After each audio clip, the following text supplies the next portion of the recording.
Welcome to Penrose Learning, where we make understanding easy. You start by verifying essential prerequisites and initiating basic diagnostics. Check that your Hotspot phone has cellular data and at least 2 signal bars. Make sure the carrier plan allows tethering. Once done, disable Bluetooth to avoid interference and connect only the client device to the Hotspot SSID using the correct password. Reboot both devices now and note the client IP, signal strength, and any error messages. This gives you a baseline for the next, deeper steps. Now you dive into configuration and performance testing.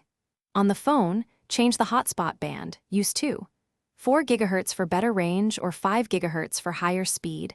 Test each option and compare results. Next, if the phone allows, pick a different Wi-Fi channel to avoid local interference, then run a speed test and record upload and download Mbps. Make sure only 1 or 2 devices are connected while you test. And pause background apps that consume data so you measure true hotspot capacity. Finish with advanced fixes and a final verification. Update the phone operating system and carrier settings, then toggle airplane mode for 10 seconds to force a fresh network registration.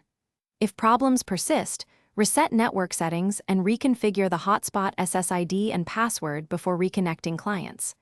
Once configured, test again, and if you still see issues, isolate the fault by trying a different phone as the hotspot or using USB tethering to determine whether the problem is the phone, carrier, or client device.